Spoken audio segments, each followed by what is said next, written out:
Guru Om Satya Guru Om. Everything is so transient. Remember who you are. Constantly remember that yes, you are physical. Yes, this world exists, but only for a little while. So while you're physical, remember that you also have an individual soul that gave you this body for this experience. And at the same time, know also you came from the great oneness or Big Bang Theory, whatever you want to call it. You came from somewhere, some consciousness. In order for there to be something that is physical, there has to be some form of creation. Somebody has to create it, or something, or energy. The problem that is why people suffer so much is they imagine God as a person. Now, how could this energy or this consciousness be a person? Not possible, because it made everything of itself. And what is it? Trees, mountains, oceans, lakes, it's everything. So really, if you can see this consciousness as the creative power in us human beings, and when we learn to live in these creative energies, we live a much better life. We have much better relationships, because we are not putting our thoughts on my partner or my relationship with my mother, my relationship with my father, my relationship with my child, my husband and wife, and focus and focus and focus. It's a temporary time. The focus will be, I'm having a little time on this earth with these people. So if there's a problem, I need to deal with it so that we can carry on with the living process. I don't want to spend my entire life in misery. I want to be happy. We want to be happy. Oh, but there is a situation. There's a quarrel or there is an argument. Take it seriously. Lighten up. We'll all die. Lighten up. You don't want to feel guilty when somebody dies. And if you really, really, really, really, really can't get along, then move along and love each other when you separate. No need to cause harm and pain. Love each other, forgive each other. And this is what we're talking about today, this aspect of relationships, the letting go, the forgiveness. Somebody does something that harms you. We keep it in our brain, we keep it in our psyche, and we go on and repeat it again and again and again. So we repeat these processes throughout our life, never learning. We need to learn. We need to get over that test and go to something greater, become more creative, become more useful to the world. This is why all the greatest teachers taught us to serve, love, give. Take us from our individual self, where the world is so egotistical and so miserable, actually. I was teaching the Bhagavad Gita on Saturday to a group of students. And, it said so clearly, those who are constantly, and this is written 5,000 years ago, you see, human beings haven't changed. We haven't changed. We haven't learned. We haven't gotten out of that hell. We need to learn to do it. He said, those who are constantly thinking of I, me, mine. I, me, mine are doomed. There will be no peace in such a mind. There will be no peace in a mind that is scattered and, moved like a ship tossed by the sea. Can you imagine? Ship tossed by the sea. That's what your mind, should I do this? Should I do that? Should I do this? No, there'll be no peace in such a mind. There will only be peace in a mind that is still and quiet. And the only time it's going to be still and quiet is when you're not demanding, controlling, or expecting. Isn't that true? When you're expecting something for someone, you will always be disappointed. When you're trying to control somebody, neither is that person happy, neither are you happy. Everybody is unhappy. And you can't demand something out of somebody that they cannot give. Sometimes people tell me, relationships come to me, I want this from this person. I say, but you can't. It's like getting blood out of a stone. This person is not capable. If you love them, Accept them. You have to. If you really can't accept them, go. Better than breaking them down because they can't change. Only if they want to. People can only change when they want to. And this is the wonderful thing about knowledge. And this is why I do what I do. Because with knowledge, you can not change, become who you really are. And for me, I think all of us, without exception, was born to be happy and to be peaceful. We just got confused with the thinking process because the education is so small-minded. You know, I mean, if you look at the schools, it's so small-minded. They should be working like, I went to a school in a technical college to speak, Omnia it was called, in Finland. Do you know, what a college, what a college. People were taught skills. Everybody looked so happy. That people from all over the world there. But they were taught skills, actually working with their hands, their knowledge, It's not academic knowledge, just like it's not what you learn here that makes you who you are. You can read all the books on relationships and compassion and forgiveness, but if you don't practice in your life, it's not worth a penny. You'll say, I studied so much, why doesn't my life change? Because you haven't applied it. Unless you apply it, it doesn't work. So notice what makes relationships fall down and why people suffer. Just notice. So a lot of it is selfishness. I, me, mine. If relationships were kinder, what can I do for you today? If everybody said that to each other, it'd be a very nice home. Everybody would be smiling. Oh, you've had a bad day. Sit down. I know you're in a bad mood, so I'm going to walk away. If you can't relax, know when to walk away. Know when to walk away. But this takes practice. This takes time. And, I always say, what better thing to invest in than your own peace and your happiness? Is there anything else you invest in money? One day it'll go. I'll never forget. There was somebody I met. All his life, he worked for the government. All his life, whatever the government wanted. He did. Got quite a prominent position in government. Came to the time to retire, right? And you know how the governments, they have these cocktail parties and they invite you to this and that. Of course, because of his prominent position, he was always invited everywhere. As soon as he retired, he was invited 1 month after that. But nobody cared about him. Nobody.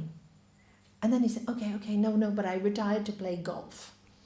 Played golf for 6 months, he got so bored, he got depressed. Because he'd always been a productive person. He's always given. He's always done so much for the people. And when he came to see me, he was so depressed. And he said, I gave all my life to the government. As soon as I left, I was nobody. I became nobody.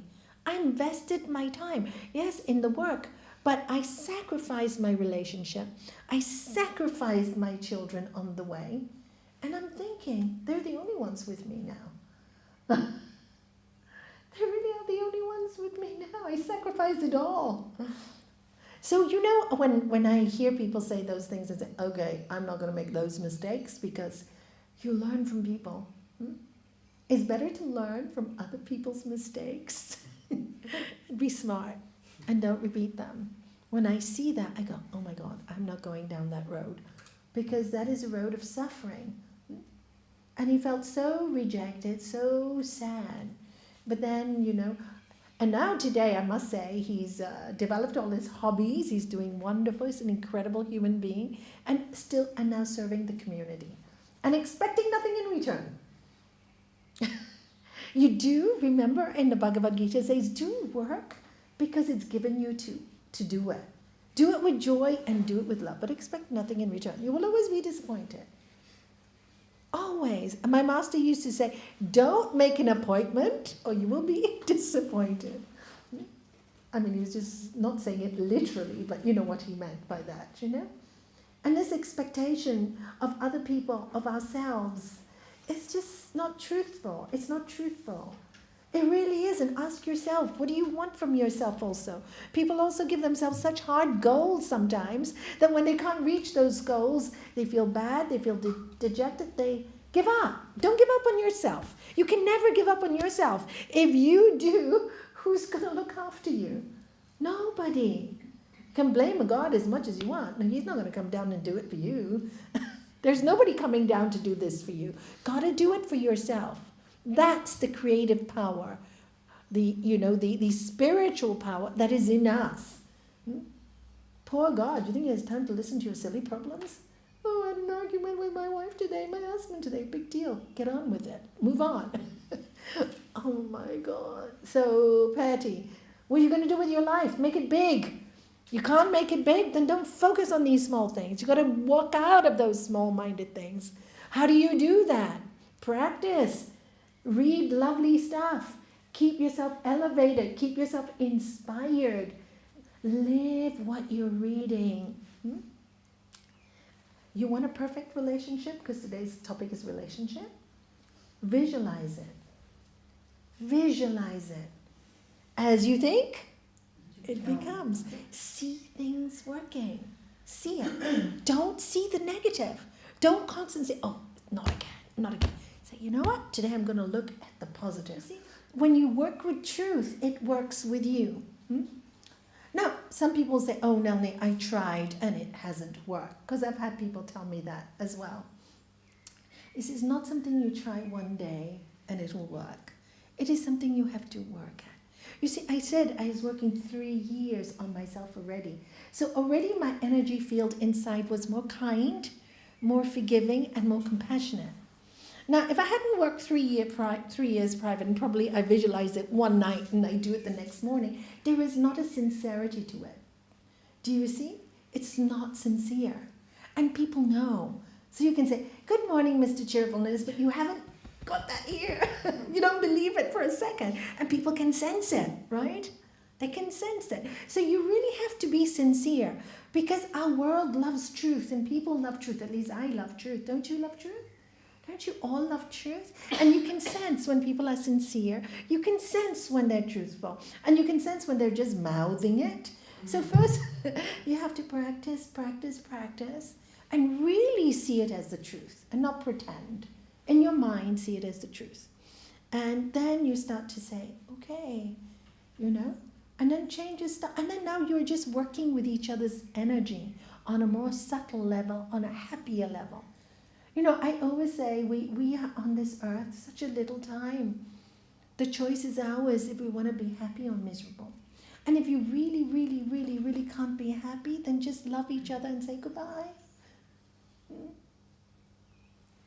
The other day I met somebody who's been with somebody for over 10 years and not happy. So I said, no children, not married. So I go, if you are not happy and you're totally bored, why are you staying? Why are you staying? Oh, it's like we're married, but are you married? No. Do you have children? No. You're totally bored. Because I feel really, really, really guilty. Why do you feel guilty? Because I told him and he won't accept it. And so what did you do? I tried again. How many years have you been trying? 4 years. You're coming crying. You're miserable. Do you think he deserves to be with you? I think he deserves to have somebody by his side that really loves him. Your guilt is trapping him. Isn't it true? Because he really loves her, but she really doesn't love him anymore. So I feel he's my brother. God, what an insult.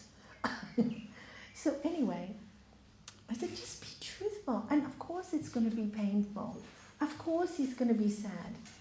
I've had this situation before. But you're not hurting anybody on the road. And you're really saving him in the long run. So I asked her a few questions just to make sure she was really clear. Because sometimes you feel, I don't love this person anymore, but you really do. She was really clear, really clear, really clear. So there was something she said, and he wants children. And I said, how do you feel about that? She panicked, and I go, oh my God.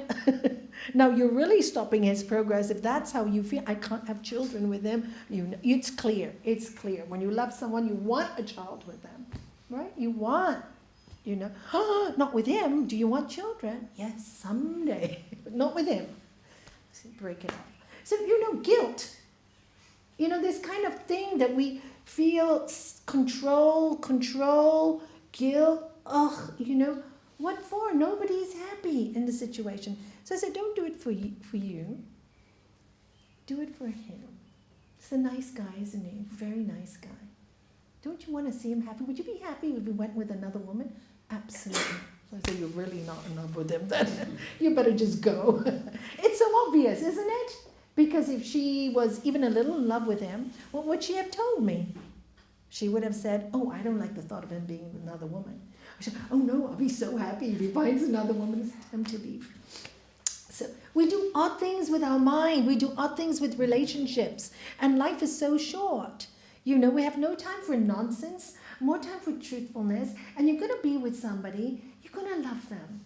There are those relationships sometimes in your families, like, brothers and sisters, etc. They're problematic. Wow, you got all this anguish, there's no peace. If there's no peace, you don't work well, you don't do anything well. The home is not a happy place. Eeks, why would you want to be in a home where there's shouting and screaming? Anybody want to be there? You want to run a mile. Home is where the heart is, where love is. And always remember that. My job is to fill my home with love and joy and laughter. And then that you give to your children, that's the legacy. Joy. And somebody makes a mistake, forgive it. Immediately. Don't hold on to it. You have an argument, let it go.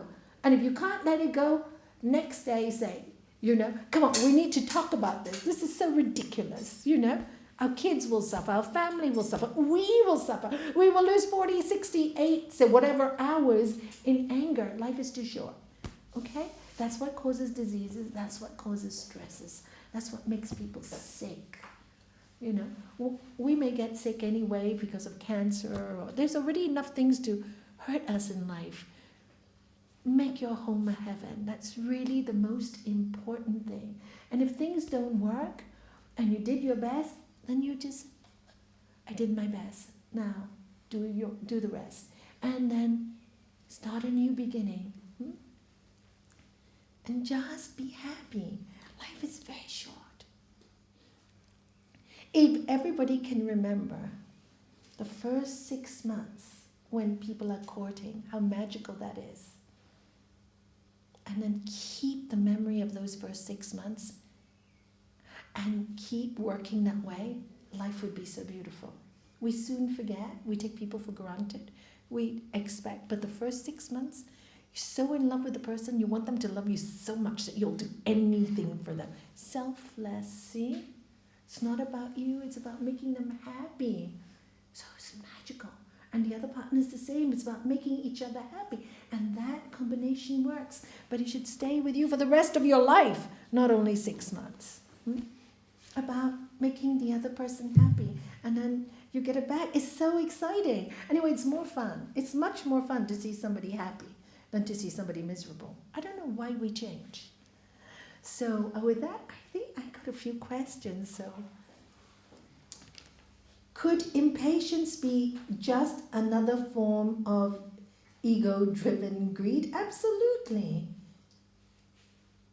Absolutely. Because it is ego. I want it now. I want it now. That's what impatience is, right? I want it right now. I want you to change right now. You love somebody, you give it time. You want to learn to play the piano. How long does it take you to learn? I remember this. Anybody play piano here? Okay, nobody. Why every time I go somewhere? I play. You play. Les plays. Yeah. So you try to do the scale with one hand, and then you learn to do it well, and then you try to do it 2 hands. I remember practicing because it's different fingering, right? And then you go, oh, and then you try to read the music, and you don't even look at your hands anymore. My God, it takes years. I mean, I wasn't born a musician, so I had to struggle with my piano lessons. Really, but it was such a good thing. Practice. Suddenly I became good at only the songs that I liked. Wasn't interested. You see what you like, and you practice and practice, you get good. So it's really important that love and like in a relationship And most of all, respect. Respect for me is first and foremost. You can love a person a lot. If there's no respect, it's very hard. Very hard. And respect comes from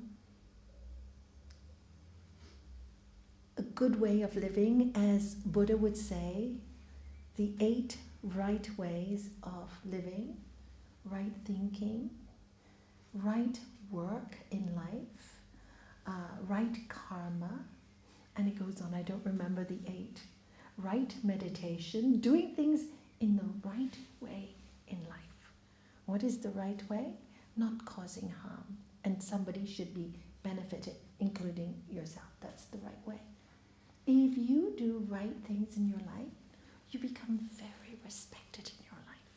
People respect you. When you are respected, it's very easy to love you.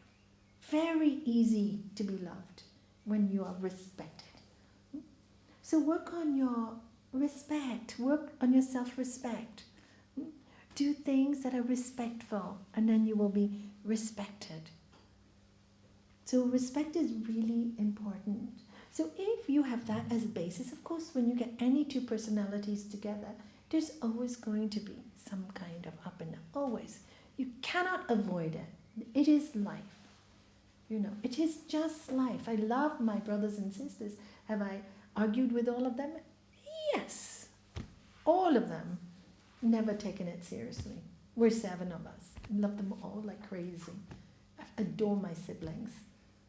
Have my brothers bullied me? Absolutely. I still love them to bits because I respect them. So respect is really important, okay?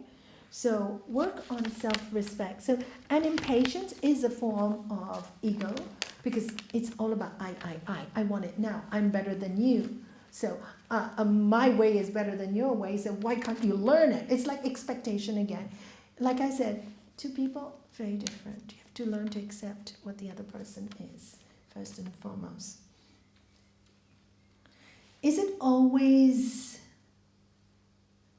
I can't understand that word, that as friction in me is gone, people around me become exactly what I want them to be? Oh, is it always, I would think true, that as friction in me is gone, people around me become exactly what I want them to be? Absolutely true. When you lose friction in yourself, right? When you're angry with yourself inside, look at your face. It's going to be hard. I don't feel angry today. I'm trying to put a face. No, but when you don't feel good about yourself, right? When you feel guilt, don't you feel not good about yourself? What kind of feeling would you give? Friction. There's friction in you. And people can sense that. And you can be smiling. Many people go, I go, how are you? And they go, oh, I'm okay, Nalini, but this is all frowning. And you don't feel it from the heart. They're not really fine. They're really not fine. Because there's friction in them and you can feel the friction. Somebody's go, what's wrong? I tell somebody, how did you know something's wrong? Because I can feel it. It's not that I'm smart or anything. It's just I can feel your energy. I can feel something is wrong. I can feel there's something you're going through inside. So, yes, and when you start to fix yourself, when you start fighting with yourself over everything inside, then, of course, then your face is more calm. As your face is more calm, you look happier. When you're happier, you will attract happier people. Less friction. Much less friction. In the sutras of Sri Patanjali, what does he tell us in this great science? Book is about 4,000 years old. In the presence of one firmly established in non-violence, all hostilities cease. When somebody is non-violent, there's nothing that, because you're not giving out that energy, all hostilities cease. And many relationships, again, are based on fear. And the more fearful you are, more cowardly you are, the more you'll be stomped on, screamed at. So you need to be courageous in a relationship with a lot of peace. with a lot of peace, and that makes a good relationship. But not cowardly and not fearful. Actually, the person that's manipulating the fearful person is angry at that person for allowing it. That's why they keep going on and on and on and on until you say no more. But by then it's always too late, and then people split when they really should have been together with a little understanding. And sometimes they never find that kind of person that is right for them again. I've seen that happen. So if you can fix something, if you have love and respect, if you can fix it, always try to fix it, because there's a lesson in it for you, why you are there. I asked my master this question because throughout my work, I've seen so many splits. And so many people have come to me and asked me, should I stay or should I go? I said, I can't tell you that because it's a decision you have to make. I'm just telling you, this is your problem. You are too weak, you fix it. Or you are too strong and too unkind, become more kind, become more compassionate. But I can't do it for you. So I asked my master, I called him, Gurudev, so many people have asked me this question. Sometimes I feel I need to answer them. What do I say? And he said, you tell them, Nalini, you tell them this. If you got a boiling pot in your hand, would you ask, should I stay? Should I hold it or should I let it go? What would you do? Of course you'd let it go right away. So the question that they're asking you, should I stay or should I go, means they're not ready to go. Of course, it's true. And I've really seen that. I've really seen that's true. If they're not, they will just go. They won't even ask. It's too much for me. I can't deal with it. But that they're asking is they're not sure. They're just not sure. It's just they're going through some waves in their life. So when they're not sure, I tell them, spend a little time away from each other. Have a little quiet time. Observe from a distance all the things that you don't agree on. Observe it from a distance as if you're watching somebody else. And observe the way you talk to each other. But really observe, both of you, look at that in your mind. Try not to take sides, even your side or that person's side. Just watch the situation. And then notice what kind of expression you have in your face. Because, for example, please change, please change, please change, please be good. Look at your own body. You're full of fear, you're full of anguish, you're full of begging. Who's going to change? Do you know? They're not going to. This is really harming you. Will you think about it, please? And it makes me feel really bad. I love you so much. I don't think, what a waste of time and all this energy. They will listen. See? They will listen. Not today, tomorrow, or the next, or the next. And patience is really important. Patience is the most important thing. And then if you do everything and it doesn't work, then what's the next step? Knowing when to let go without guilt. And when you do let go in love. In compassion and forgiveness. It's the most important thing. Forgive them. Forgive them. If they've caused you a lot of pain in your life, let them go, but forgive them. Because if you don't forgive, the anger will stay with you forever. You can never move on in life. And none of your relationships will prosper. Everyone will be doomed. You have to let go of the old before you can have the new. You have to forgive and move on. And yes, of course, from time to time the pain will come up because we're human. We have memory. And when it comes up, just accept it. Take a few deep breaths. Go for a nice long walk. Have some time alone. Contemplate intelligently as human beings, as people, one to the other. No screaming, no shouting. I mean, that's not acceptable in this day and age. It really isn't acceptable. We're too intelligent creatures to be doing that kind of stuff. And then contemplate, and come back and discuss things. Discuss. The best of relationships have arguments. Our master used to say to us, he said, there's no spice in a marriage if you don't disagree and have an argument once in a while. It's true, isn't it? Sometimes you just need to have a good argument. It's quite fun. It's just normal, and it gets all, who else can you be angry at except the person you love most? Because they'll forgive you and love you again. It is true that, I never used to argue with anybody. Two people. My mom, before I got married, because I loved her the most when I was young. I respected my dad the most, but my mom, I loved the most at that time. But always arguing with her. And after I got married, never argued with her again. My poor husband took the place. And I realized it's not that it was any frustration I felt. It was my frustration, but I trusted them so much. I knew how much they would always forgive me. And then I thought, but that's not correct either. That's also not kind. The person that loves you the most is the one you should return the most love to. And I changed that in my life. So you can change the way you think. You can change the way you react. You can change. If you want it enough, you can change anything. You can.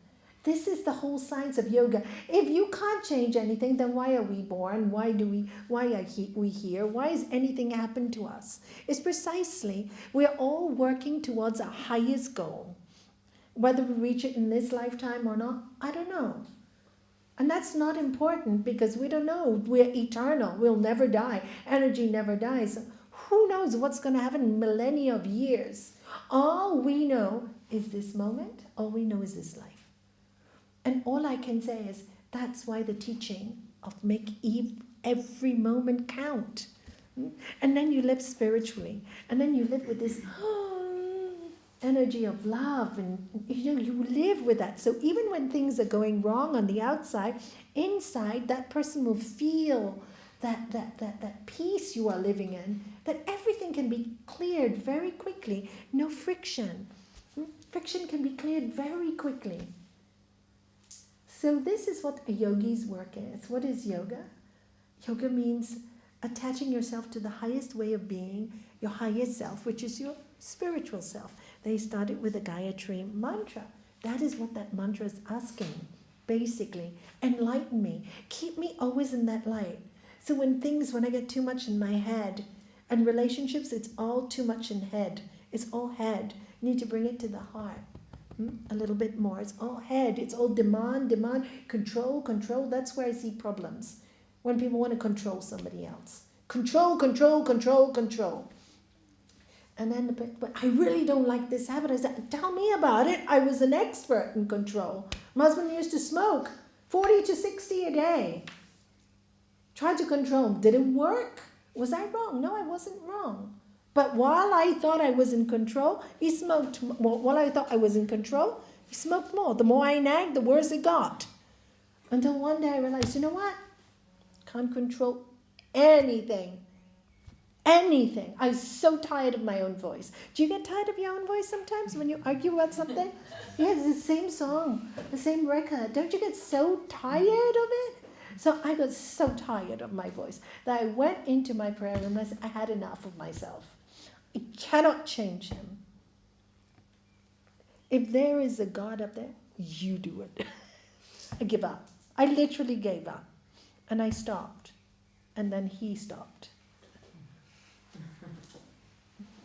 And then he stopped. I wish I had stopped much earlier. He might have stopped much earlier. So, who knows? Who knows? This is, all you know is you can do your best, and in every relationship there are ups and downs. And the most important thing is when somebody is not feeling good, is to offer compassion. They're feeling bad about themselves. We all have bad days, right? We don't feel good about ourselves. instead of putting them down and breaking them down, say, what's wrong, what's wrong, what's wrong, what's wrong, what's wrong? Sorry, you don't seem happy today. Is there anything I can do to make you feel better? Offer that compassion. Would you like me to get out of your way? That's the best compassion, actually. Let me get out of your way. Rather than nag you, tell me, I want to know now. They're not ready to talk now? Okay, when you're ready, you talk to me. And give them space. They will talk to you when they are ready. Not when you want it, when they want it. And that's compassion for me. Waiting patiently when the time is right for that person. With your love, they will definitely tell you. But with your nagging, they will not tell you. Aren't you the same? Don't you do it? Don't you behave when somebody does that to you? Don't tell you anymore. So really need to look at it. Also, we need to accept one fact, that women do talk 7 times more than most men. It's a fact. And men, and we do talk more, and we women need to sometimes learn to talk less. But men, if you listen the first time, they wouldn't talk so much. Advice to both. If you listen the first time, they won't repeat. Because this you can see, really women are from Venus and men are from, we're just different creatures. And we have to accept that we're different creatures. Really, we do. We really have to accept that. Any of you read the book, Women Are, oh, it's brilliant. Please read it. Men are from Mars and women are from Venus. If you read it, you'll just have such a laugh. It's so funny because it's so truthful. So women, we have to learn to talk less. Men have to learn to talk more. And then and learn to listen. Both of us need to listen. Sometimes we're so busy. Somebody's trying, and I've seen this. Somebody's trying to explain and talk, and they say, but don't let the person explain. You see, you didn't tell me how you felt, but you didn't give the person a chance. You didn't even give the person a chance to open the mouth. I saw that. I've witnessed that like 1,000 times. In both cases, with men and women. I've seen men that talk, and the women say, but Don, and I've seen women do that too. But mostly I see women talk more than men. It's important to sometimes learn to balance. Both need to balance. And communicate. Men need to communicate more too. Say what you feel, because this is why so many men have heart attacks. Because again, the way we were brought up, men should not cry, men should not express their feelings. Well, a lot of nonsense. Aren't you human beings? Don't you need hugs and love as much as women do? So it's important to express who you are and what you are too. Otherwise people take you for granted also and expect you to do everything for them. So also learn to express. Both sides. You see, if we learn to bring out, the females bring more of their male energy out by not being so emotional. And the men learn to bring more the female energy, which is more full of compassion. Then you will see the relationship will work very well. And both parties will be very happy together. And it's important because we don't want so many people dying so quickly with all that they keep inside of them. It's important to say something when you feel it. Because otherwise, and not shout it out. To say it loud, say it clear, and say it lovingly. You need to admit it. So what? I don't agree with you. What's wrong with not agreeing? Have to agree with me, have to agree with me, have to agree with me. Why? I don't agree. You see this black, I see it white. You can't force me to see it black. I can't force you to see it white. Truth is one, parts are many. This is what happens in many cases with relationships. You just see things so differently. Does it make you bad? No, you're just different.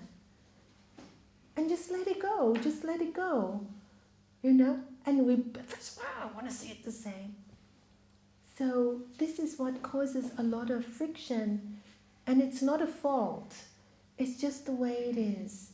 It's just the way it is. We have to learn to accept many things in life. And when we do accept it, our life becomes richer. Anyway, it's such a small thing to be upset about, isn't it? It's just not worth it. There are world wars going on, there are people dying, there are people starving. They're not going to worry about silly things like colors. It's no big deal. So, again, in relationship, if things are not important enough, I used to have a couple who used to argue, the wine glass should be in this cabinet. No, I like it in this cabinet. They actually were arguing over where the wine glass should be kept. And I go, oh my God, I'm listening to two children on a playground fighting for a toy. You know, does it really matter where the wine glass is? One of you just... So I told one of them, who is willing to sacrifice their place? First of all, they're both so stubborn. I said, okay, then you'll be miserable for the rest of your life. Carry on. Can I help you? Then one of them said to me, okay, I'll give up. They can go. I said, but give up happily. And you know, the moment that person said, I'll give up, the other person said, no, I'll give up.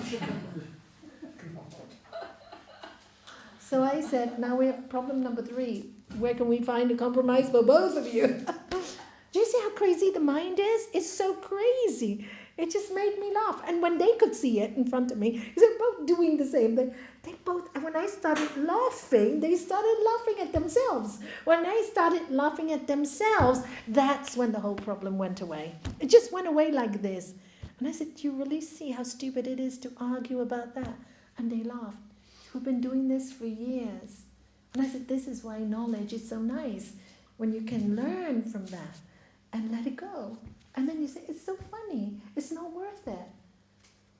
So these are just some of the things. There's so much that goes on with relationships.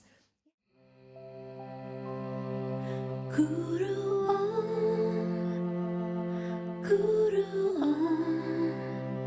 Satya Guru